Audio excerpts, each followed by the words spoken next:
Fue la partida de nuestro hermano Agner Ávila para estar con el Señor. Y fue un golpe duro a toda la familia de nuestra hermana Marixa, su Blanca, que están acá, Melvin, toda la familia de nuestro hermano Agner.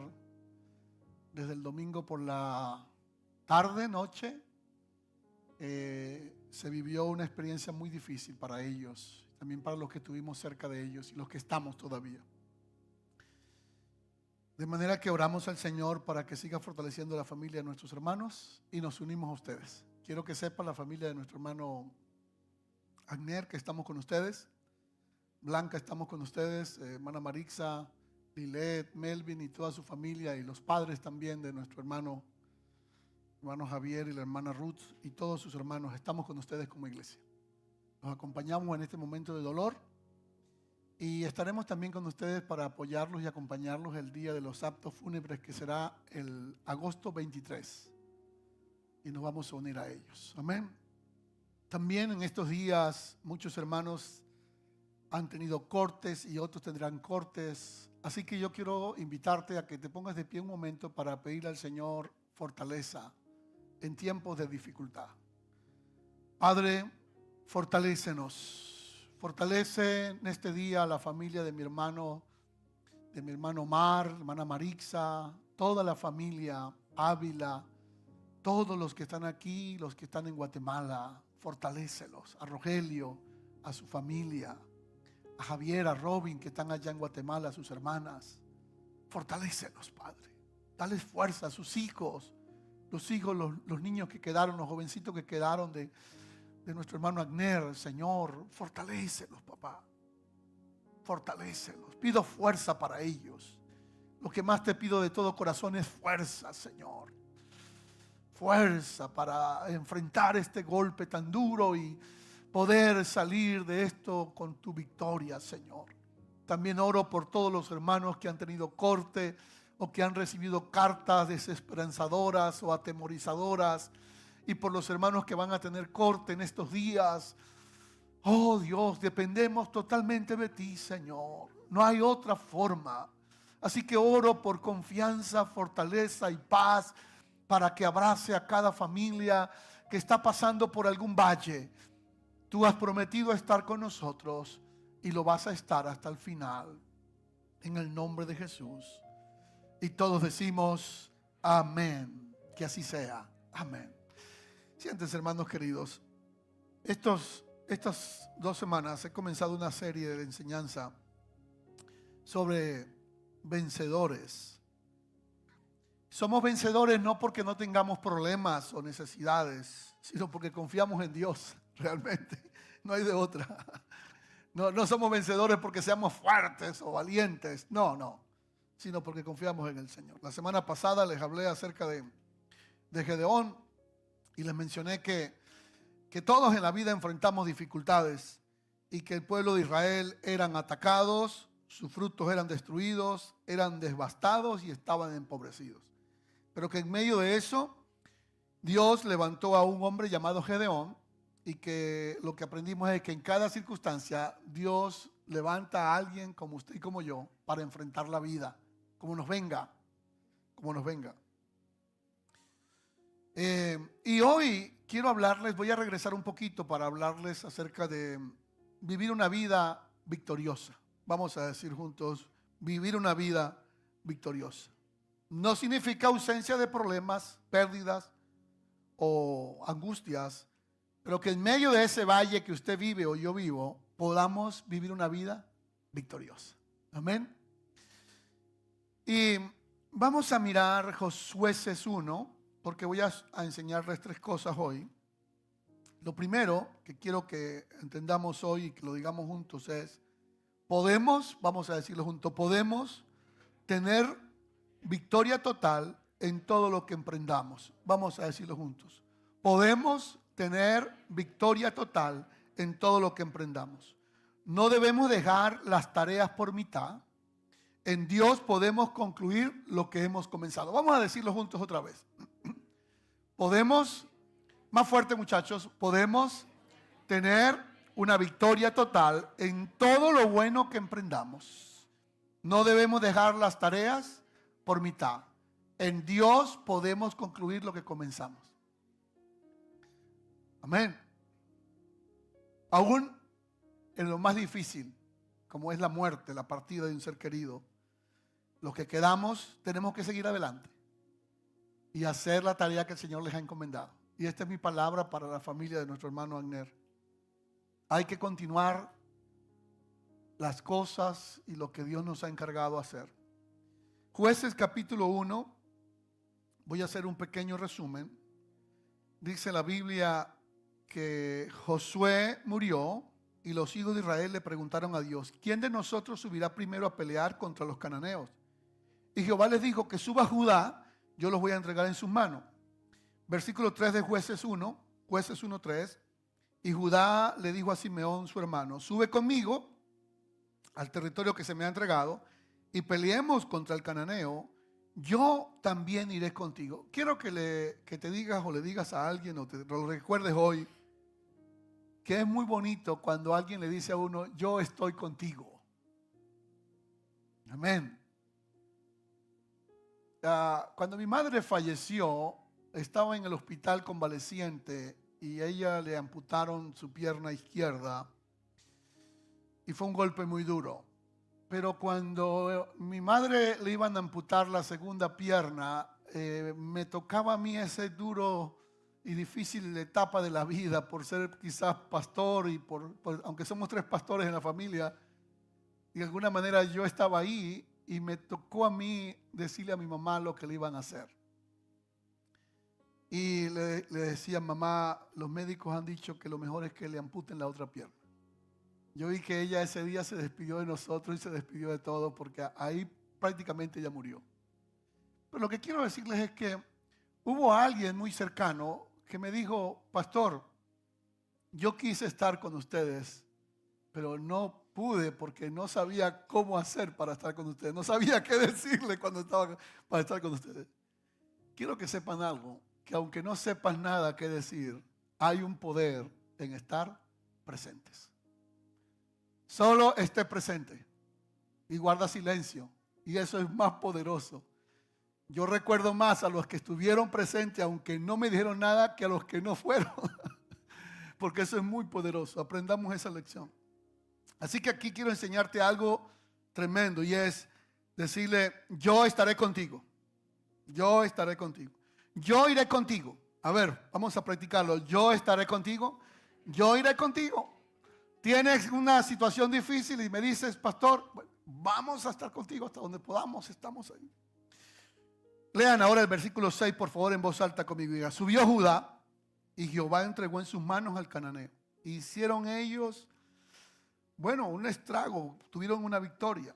Pero ahora les voy a presentar un resumen de cómo 8 líderes y 8 tribus, escúchenme con atención, no lograron vencer a sus enemigos totalmente, sino que dejaron las cosas por mitad. Josué había muerto y había hecho una gran tarea, y vamos a hablar de él más tarde. Pero estos líderes, los voy a mencionar uno por uno, que eran sus discípulos y que eran líderes de tribus, no hicieron la tarea. Vamos a mirar. Judá no pudo arrojar a los que habitaban en los llanos. Versículo 19, lo pueden ver. De Jueces 1. Jueces 1:19 dice: Judá no pudo arrojar a los que habitaban en los llanos porque tenían carros cerrados. Es decir, Judá no pudo. Y Dios le había dicho a todos ellos que se iban a poder y que iban a enfrentar a sus enemigos, iban a tener victoria, pero Judá no pudo. Y uno dirá: está bien que Judá no pudo lograrlo. Ahora, voy a mostrarles otro. Versículo 21 de Jueces 1. Los de Benjamín no pudieron arrojar a los jebuseos. Los de Judá no pudieron echar a los enemigos, y sus hermanos, los de Benjamín, tampoco pudieron. Ahora voy a mostrarles el tercer grupo. Versículo 27. Manasés no pudo arrojar a los de Bet-Sean, y el amorreo, que era el enemigo, persistió en habitar en aquella tierra. Como no lo pudo echar, entonces lo convirtió en su tributario. Van 3. Número 4. Zabulón, versículo 30, no pudo arrojar a los de Quitrón. Van 4. Tal vez uno solo está bien, ¿verdad? Que fracase uno. Pero van 4. Vamos a mostrar otro más. 5. Versículo 29. Efraín no pudo arrojar al cananeo. Otro más. Zabulón no pudo arrojar a los de Quitrón. Versículo 30. Otro más. Versículo 31. Aser no pudo arrojar a los de Aco, sino que vivió con ellos. Otro más. Versículo 33. Neptalí tampoco pudo arrojar a los de Bet-Semes, sino que moró con ellos. Uno más. Los hijos de Dan fueron acosados por los amorreos, versículo 34, y no lo dejaron descender. A mí me impresiona, no tengo así como la tabla para que ustedes lo vean, pero me impresiona que 8 líderes de 8 tribus de Israel no pudieron tener victorias totales en sus vidas, sino victorias parciales, victorias por mitad. La gran pregunta que quiero que ustedes la piensen y es, ¿qué les pasó? Si Dios quiere que usted y yo tengamos victoria total en todas las áreas de nuestra vida, ¿por qué algunas veces no la tenemos? Y puede ser que esas victorias, yo me estoy refiriendo, por ejemplo, si usted está bregando con algún mal hábito, algún pecado escondido en su vida, algún vicio, alguna actitud, algún mal comportamiento, o tiene de repente el hábito de que empieza las cosas y las deja a mitad, quiero que sepan que Dios quiere que usted tenga victoria total en su vida. Amén.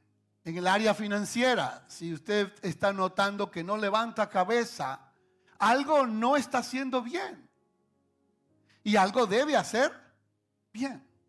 Entonces, Judá no pudo, Benjamín no pudo, Manasés no pudo, Efraín no pudo, Zabulón no pudo, Aser no pudo, Neptalí no pudo y los hijos de Dan no pudieron. Ahora, miren acá. Escucharon cuando leí el texto iniciando que Judá le dijo a Simeón, vamos a pelear juntos, y solo el hecho de que el hermano le dijo a su hermano, vamos a pelear juntos contra nuestros enemigos, pudieron lograrlo. Una pregunta obvia que nos podemos hacer es, ¿no será que una de las causas por las cuales no logramos ciertas cosas en la vida es porque estamos peleando solos?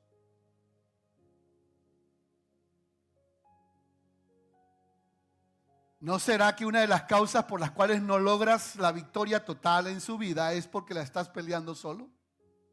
Estás callado, estás llevando tus batallas, tus luchas, tus preocupaciones, tus ansiedades, tus temores, tus miedos o tus anhelos, pero lo llevas solo, teniendo a tu lado a 7 hermanos más.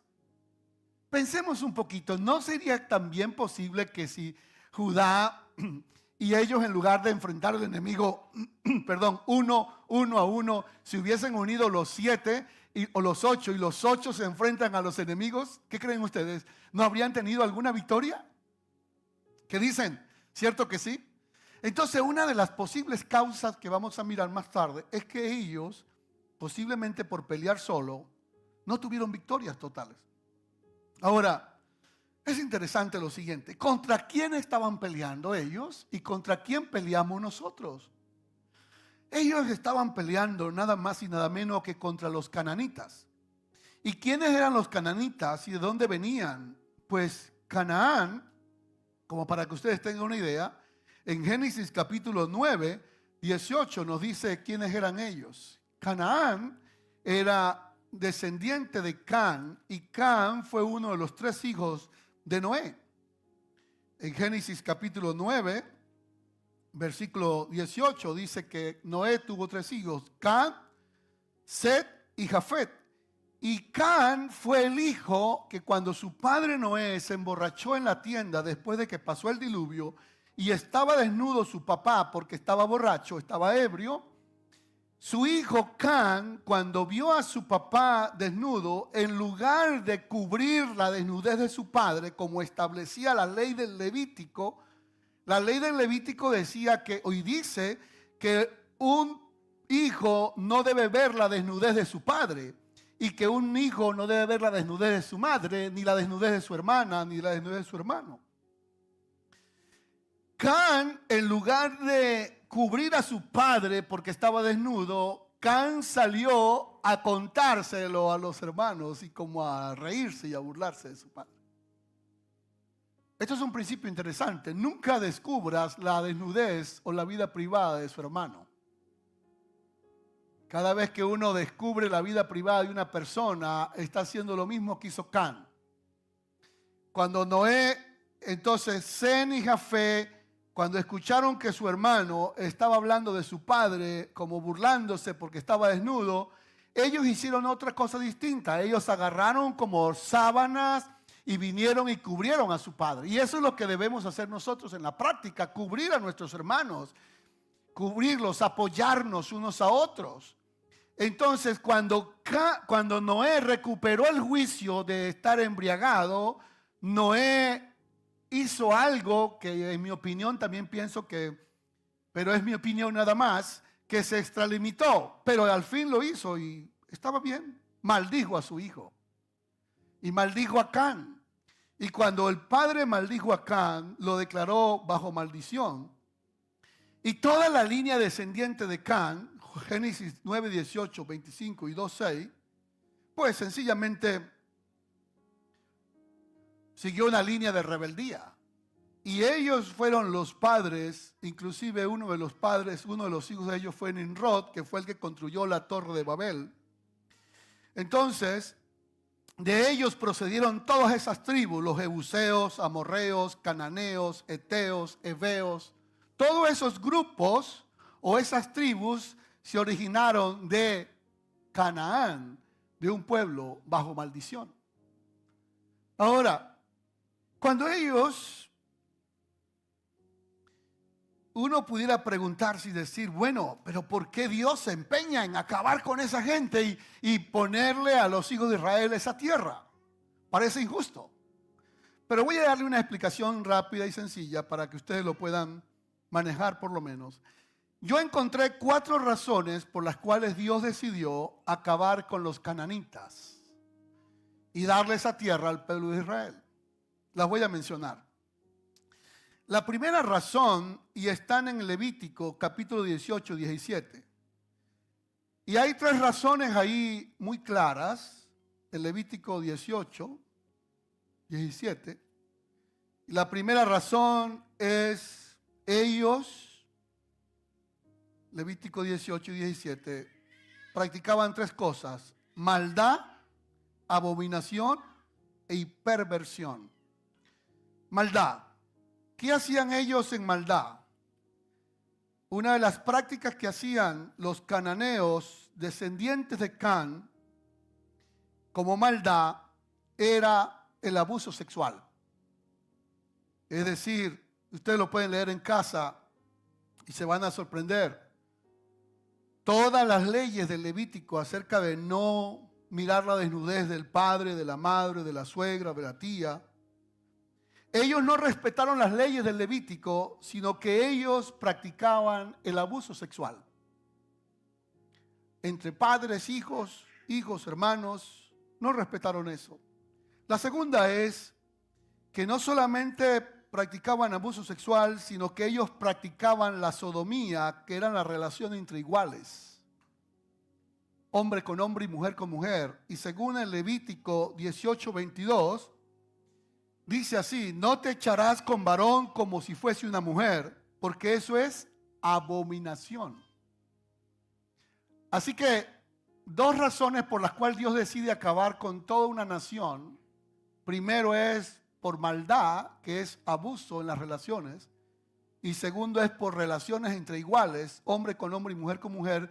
Y para Dios eso es abominación. Pero tercero, Y uno se asombrará y dice, pero ¿por qué Dios acaba con los cananitas? ¿Cuál es el empeño de Dios? Dice que es porque ellos practicaban la perversión. Era una nación que se había pervertido y ya no solamente se conformaban con el abuso, con la sodomía, sino que también practicaban las relaciones con animales. Y eso lo pueden ver ustedes en el versículo 23. Y eso se llama perversión. Ahora, una nación, estamos hablando de una nación, y quiero que me regalen su atención, cómo una maldición de un padre sobre un hijo puede llevar a toda una generación a perderse. Por eso hay que ser muy cuidadosos los padres con lo que decimos a nuestros hijos. Ahora, eso no era todo. El libro de Deuteronomio 18, 9 al 14, Deuteronomio 18, 9 al 14, nos da una cuarta razón por la cual Dios se empeñó en acabar con la nación cananita, y era porque eran brujos, hechiceros, agoreros, sortílegos, encantadores, adivinos y consultaban a los muertos. Esas cuatro cosas tenían ellos y por eso Dios dijo, voy a acabar con esa gente, como acabó con el diluvio, porque la tierra los vomitó.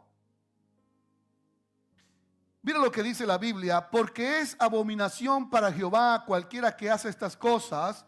Estoy leyendo ahora, cualquiera que hace estas cosas. Y por esta abominación Jehová tu Dios echa estas naciones delante de ti. ¿Lo ven? Esas son las razones. Perfecto serás tú delante de Dios, porque estas naciones que vas a heredar a agoreros y adivinos oyen. Y dígalo conmigo en voz alta, mas a ti no te ha permitido Jehová tu Dios hacer esto. A nosotros Dios no nos permite ninguna de esas prácticas terribles. Yo sé que usted no escucha sermones de esto muy a menudo, pero es importante. Ahora, quiero pasar a lo segundo, pero quiero citarle dos textos bíblicos que le dan esperanza. El primer texto bíblico es Filipenses 1:6. Y vamos a decirlo juntos en voz alta. Filipenses 1:6. Estoy convencido, todos conmigo en voz alta, estoy convencido de que Dios empezó una buena obra entre nosotros y la va a continuar y completar hasta el día en que Jesucristo regrese. Dios comenzó una buena obra en ustedes. Dios comenzó una buena obra en ti y la va a perfeccionar cuando Cristo regrese. Dios no ha terminado contigo, Él está trabajando en ti. El segundo texto que quisiera dejar con ustedes es Romanos. Por favor, léanlo en voz alta. Porque usted dice, pastor, ¿y para qué se escribió eso? Y bueno, y esa historia de Canaán y esa gente tan perversa y tan mala, y Dios acabó con eso. ¿Qué nos sirve eso a nosotros? Lean lo que está en pantalla, por favor. Todo más fuerte. Todo lo que se escribió en el pasado fue para dejarnos una enseñanza y para que tengamos esperanza. Y la esperanza viene por la paciencia y el ánimo que Dios nos da en las Escrituras. Cuando usted ve que alguien cometió un error, la Biblia dice que uno debe aprender de lo que esas personas hicieron para no hacerlo nosotros. Número 2. Lo segundo que quiero compartirles hoy, o me gustaría compartirles es, vamos a decirlo juntos, podemos, más fuerte, podemos conocer las causas por las cuales viene la derrota a nuestras vidas y corregir el rumbo a tiempo. Usted puede conocer cuáles son las causas que lo llevan a veces a la derrota en su vida y corregir el rumbo. Si por alguna razón usted se ha apartado del Señor, pues está a tiempo hoy para que arregle su vida.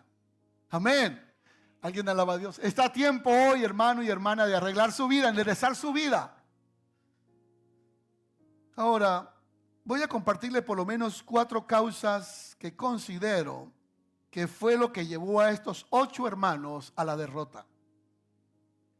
En Jueces capítulo 2, donde hemos estado estudiando, ustedes pueden ver varias causas. Yo las voy a mencionar. Jueces 2:3 dice así: por tanto yo también os digo, no los echaré delante de vosotros, sino que serán azote para vuestros costados y sus dioses os serán tropezadero. Pero capítulo 2, versículo 2 dice: con tal que vosotros no hagáis pacto con los moradores de esta tierra, cuyos altares habéis de derribar, mas vosotros no habéis atendido mi voz, porque han hecho esto. ¿Cuál fue la razón por la que estos 8 hermanos fracasaron? La razón, según la Biblia, entre otras, es porque ellos hicieron alianza con los pueblos y las prácticas que Dios le había dicho que no hicieran. En otras palabras, si alguien está bregando, por ejemplo, con un vicio, vamos a pensar en cualquiera que se me ocurre llegar en este momento, palabras obscenas, o está adicto a los juegos de azar o a los juegos electrónicos, a las maquinitas, y usted se da cuenta que está gastando dinero en esos juegos y lo sigue haciendo y lo sigue haciendo, pues esa es una causa de su derrota. Porque usted tiene lo que se llaman amores divididos, lealtades divididas. No está amando a Dios completamente y está colocando parte de su vida en esos juegos, en esas adicciones. Cualquiera sea sus pecados. Así que una razón fue que ellos no escucharon lo que Dios les dijo. Pero oigan esto que a mí me parece como, y me da un poco de temor. Escúchenlo. Cuando usted no logra vencer un mal hábito en su vida, o un pecado en su vida, o yo no lo logro vencer por alguna razón, ese mal hábito o ese pecado se convierte para usted en su propio azote. Fíjense esto, curiosamente Dios le dijo: ustedes van a ganar todas las batallas de aquí en adelante, porque yo voy a estar con ustedes. Pero si ustedes hacen alianza con esos pueblos que hacen estos 4 pecados y hacen lo que ellos hacen, entonces tengan por seguro, escuchen esto, que yo no voy a echar delante de ustedes a ninguno de tus enemigos, sino que van a ser azotes para vuestro costado y sus dioses serán su tropezadero.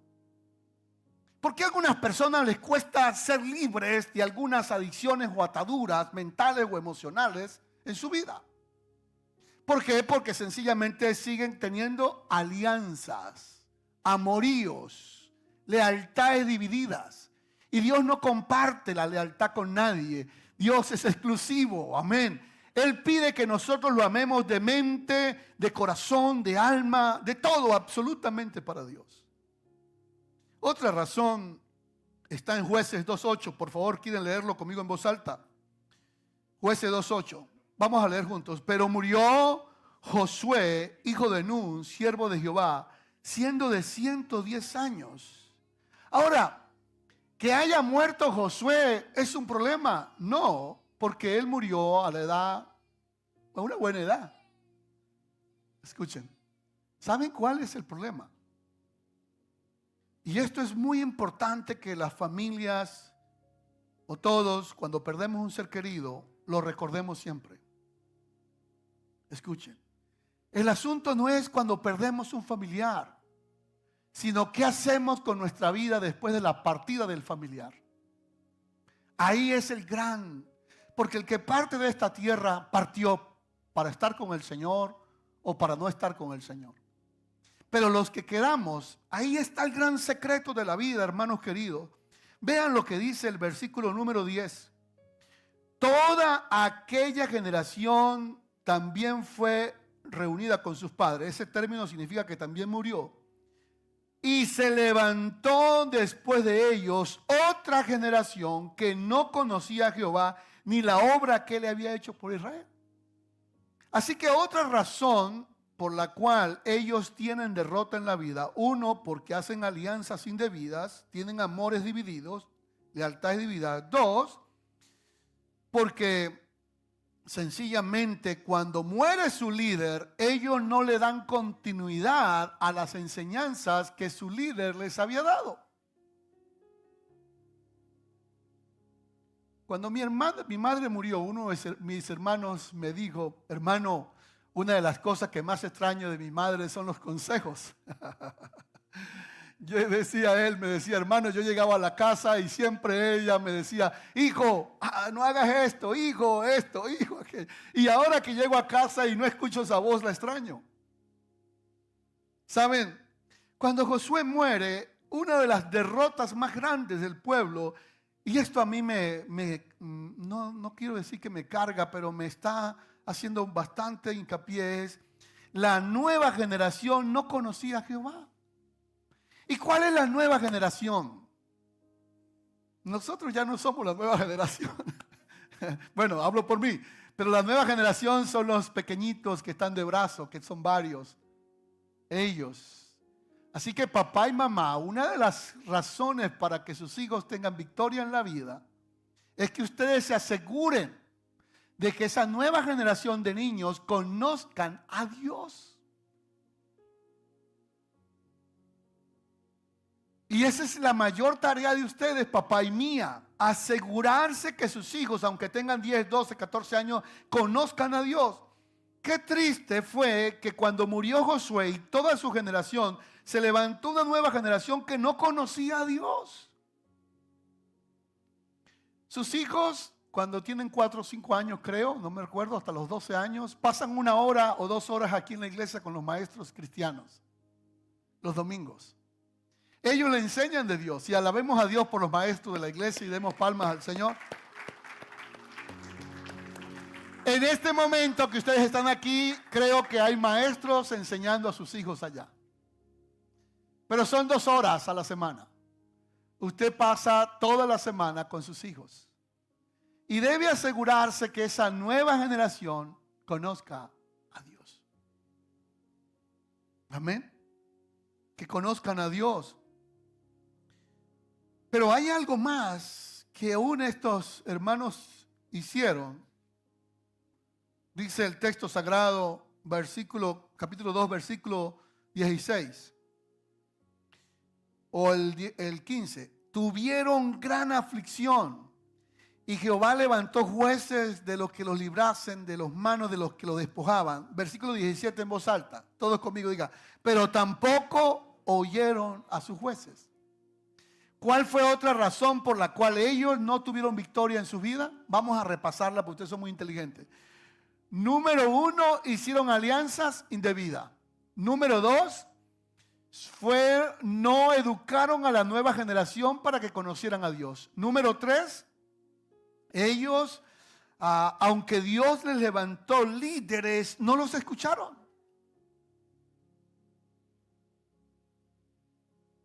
Qué tremendo es que no escuchemos a la gente que Dios ha puesto entre nosotros que tiene temor de Dios. Ellos no escucharon a los jueces.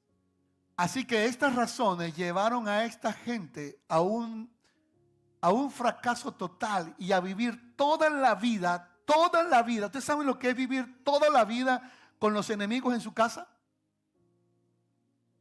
Alguien dijo que no te quejes de aquello que tú toleras. Cuando tú aceptas algo en tu vida que no es adecuado y lo aceptas, no puedes quejarte luego. Ellos aceptaron, 8 tribus aceptaron vivir con los enemigos y no eran, vayan conmigo allá a Canaán un momento. No iban a vivir con cualquiera en casa, iban a vivir con personas que eran abusadores sexuales, sodomitas, pervertidos, brujos, hechiceros, agoreros, magos, adivinos y le daban culto a los muertos. ¿Usted sabe lo que significa vivir con ese tipo de gente en casa?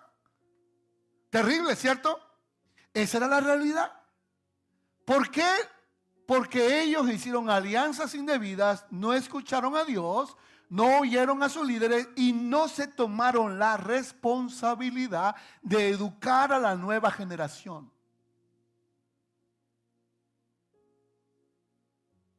Yo sé que los que estamos de 40 para arriba aquí, estoy casi seguro, somos pocos. Y sé que ustedes tuvieron muy buenos padres que les enseñaron el respeto, ¿cierto? Ustedes recuerdan que cuando nuestros padres, uno estaba hablando o ellos estaban hablando y uno se iba a meter ahí entre la conversación. Una yuca le tiraban encima a uno, un palo o algo, una escoba, pero no puedes irrespetar una conversación de mayores. Jamás uno iba a tutear a un padre o a irrespetar a una madre. No le levantes la voz a tu mamá. Y se respetaba eso en casa. La generación nueva, con todo el amor, han perdido eso. Por eso necesitamos trabajar con la nueva generación. Y finalmente, no podemos dejar el sermón así porque quedaríamos como que quedamos y decimos, pero entonces, pastor, vamos a mirar, tercero y último, ¿qué hace la diferencia en un hombre o en una mujer que tiene una victoria total en su vida? ¿Qué es lo que hace esa persona para lograrlo? Si 8 fracasaron y sabemos sus 4 razones por las que fracasaron, vamos a ponerle el ojo al menos a uno que la historia es distinta. Y vamos a mirar la enseñanza de ese uno para aprender y decir, no, que el Señor me ayude, pero quiero terminar bien mi carrera. Entonces, lo tercero y último es, vamos a decirlo juntos. Más fuerte, necesitamos conocer el secreto de la victoria espiritual a través de los líderes bíblicos que Dios nos ha dejado. Si usted quiere conocer el secreto de la victoria en la vida, mira a los líderes bíblicos y aprendamos de ellos. Entonces, ese líder bíblico es Josué.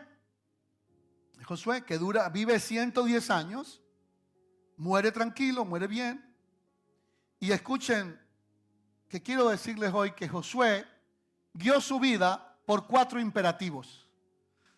4 imperativos son 4 principios que lo guiaron a ser un hombre de victoria en su vida, de carácter, de firmeza, de terminar bien la carrera. ¿Y cuáles son esos 4 imperativos que están en el capítulo 1 de Josué? Imperativos son ordenanzas. El número 1 fue el imperativo del liderazgo. Josué 1:6.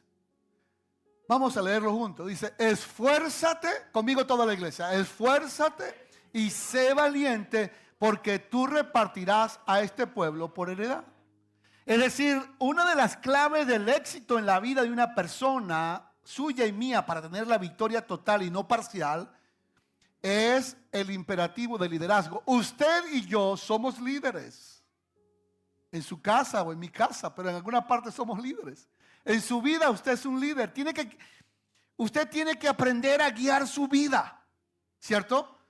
Así sea un jovencito de 12, 13 años, 12 años, 10 años, tiene que aprender desde pequeño a guiar su vida. A guiarla y tiene que ejercer el liderazgo. Y ese imperativo es, escúchenme jovencitos menores de 12 años y menores de 50. Una clave en la vida es el esfuerzo y la valentía. Yo creo que los que estamos viviendo momentos difíciles tenemos que aprender, o vivimos siempre esto, a ser valientes. Respetuosamente sé que la familia de nuestro hermano Agner están siendo valientes, no en sus fuerzas, sino en la fuerza del Señor. Y nos estamos esforzando. Esa es la primera. La segunda, el segundo imperativo que guió la vida de este hombre, vamos a decirlo juntos, digan conmigo, el imperativo de la fidelidad a la palabra de Dios. Esfuérzate para ser conforme a todo lo que está en la ley de mi siervo Moisés, te mandó. Esfuérzate por practicar la palabra de Dios. Amén. ¿Y por qué esforzarnos? Porque da sueño leer la Biblia. Usted se pone en el teléfono 1 hora y no le da sueño. No le da sueño, hasta 3 horas puede pasar. Y como el teléfono le da la estadística, le dice cuánto usó la semana pasada y usted sigue subiendo esa. Pero tome el hábito de leer la Biblia un capítulo diario y usted va a ver cuenta que le da sueño, le da pereza, le da bostezadera, le da apatía, no entiende, se bloquea y no lo hace. Y esa es una de las claves de este hombre, que él aprendió a ser fiel a la palabra de Dios. Nunca se apartará de tu boca este libro de la ley. ¿Cuándo? Nunca. Sino que de día y de noche meditarás en él. Estoy citando Josué 1:8. Para que hagas conforme en él está escrito. Y escuchen, y todo lo que hagas te saldrá bien.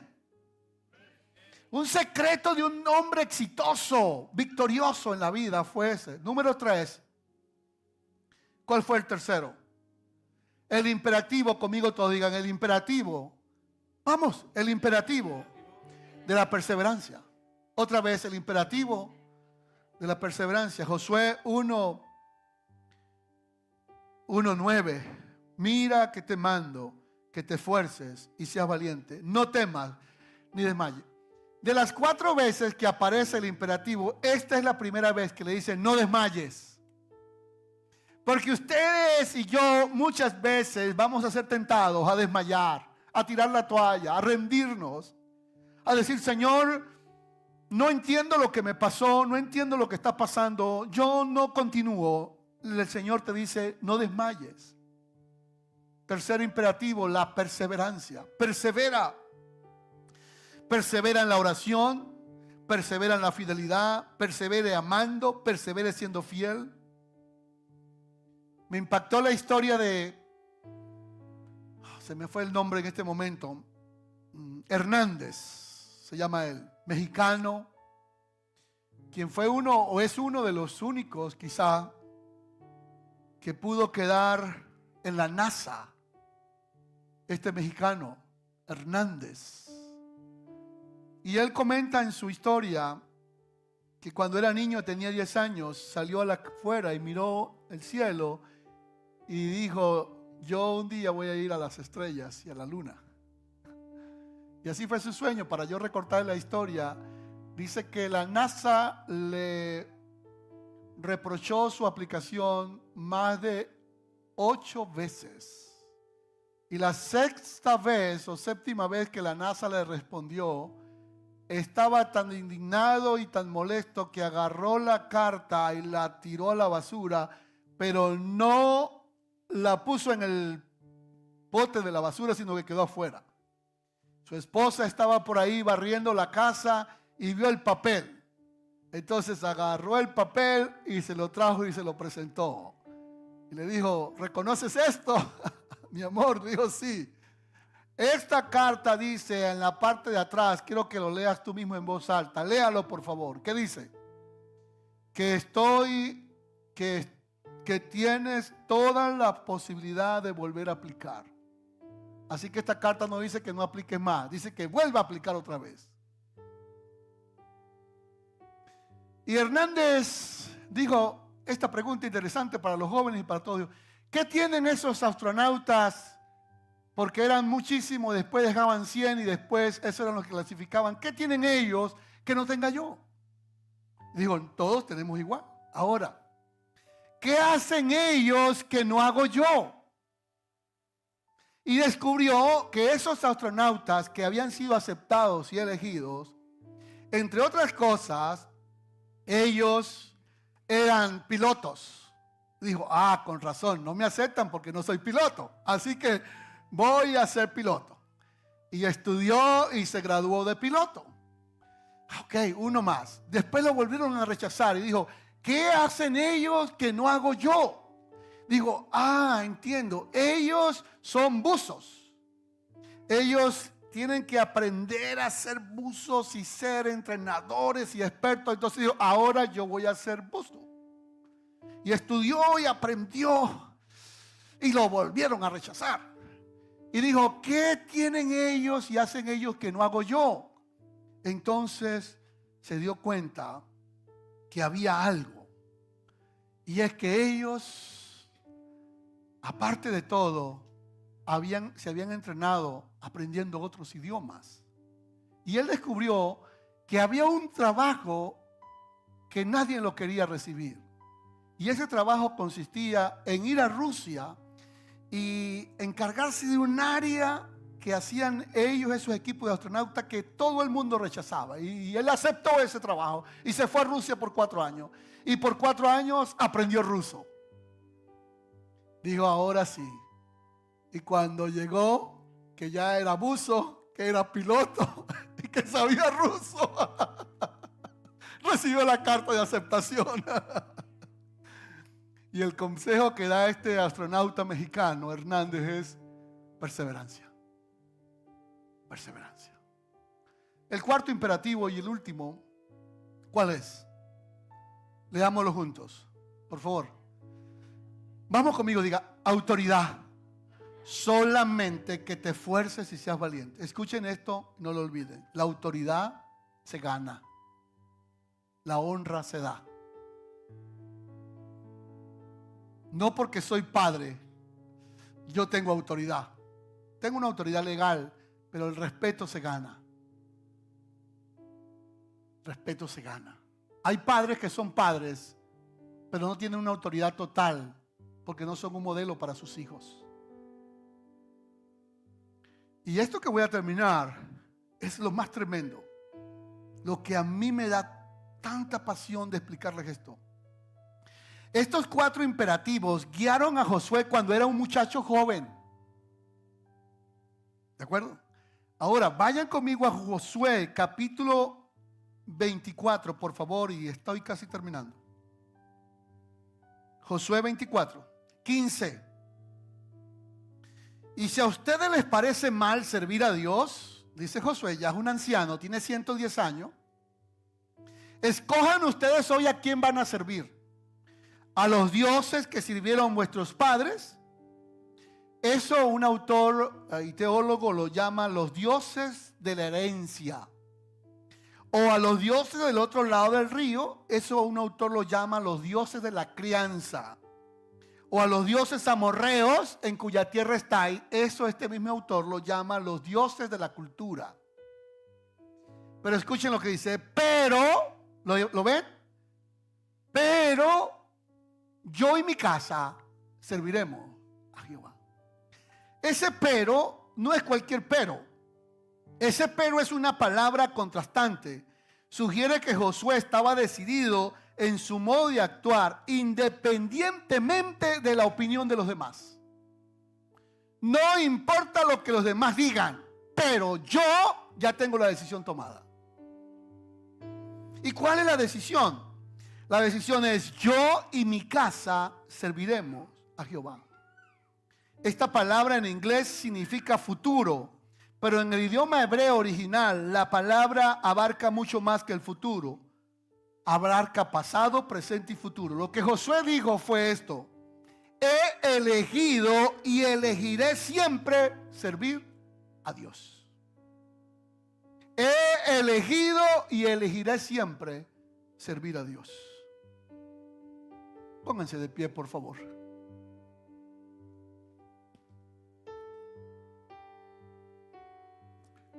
Ocho líderes terminaron mal,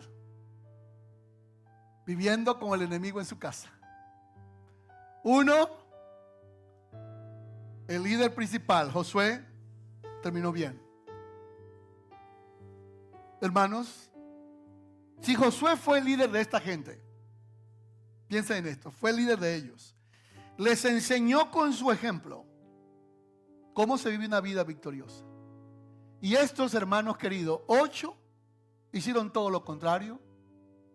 Yo les ruego a ustedes y me ruego a mí mismo y al Señor de que nosotros sigamos lo que dice la Biblia. Miremos el ejemplo de ellos y no hagamos lo que ellos hicieron. Que usted pueda decir: yo he tomado la decisión de servir a Dios. Yo y mi casa. Y yo sé un poquito de gramática, no mucho. Pero siempre me pregunté por qué se coloca primero él. Porque nos han enseñado que primero va los demás y después yo. Pero en este caso, el geógrafo sagrado, el autor sagrado, es tan insistente y detallista que quiere decirnos a nosotros que en este caso yo tengo que ser el primero que dé el ejemplo. Yo como padre he decidido servir a Dios. Usted como padre tiene que tomar la decisión de servir a Dios. Hay una canción que dice: he decidido seguir a Cristo. Solo hay una canción, no sé si la saben. Quiero guiarlos en esta oración. Juntos conmigo hagamos esta oración. Padre, hoy hemos escuchado tu palabra. Tú nos dices que seremos victoriosos en todo. Eso no significa que no hayan dificultades, angustia, problemas, pérdidas, dolores, pero significa que tú estás con nosotros para darnos la victoria sobre nuestros enemigos. Hoy hemos aprendido que el apartarnos de ti nos trae un fracaso total. Por eso, hoy te pedimos perdón. Hoy reconocemos que nos hemos apartado de ti, de mente, pensamiento, acciones, comportamiento, y nuestro corazón muchas veces se ha alejado de ti. Por lo tanto, en esta mañana nos reconciliamos contigo. Te pedimos perdón, pedimos que nos perdone, que nos libre de toda culpa y de todo pecado, y que nosotros, como Josué, queremos servirte, serte fiel y amarte y poder decir: yo y mi casa serviremos al Señor. Que nosotros, como Josué, hoy decidimos servirte a ti, amarte a ti y serte fiel. Y tú, Señor, te encargarás de todos los resultados. Te damos a ti toda gloria y toda honra y toda alabanza. Cristo, he decidido seguir a Cristo. He decidido seguir a Cristo. No vuelvo atrás.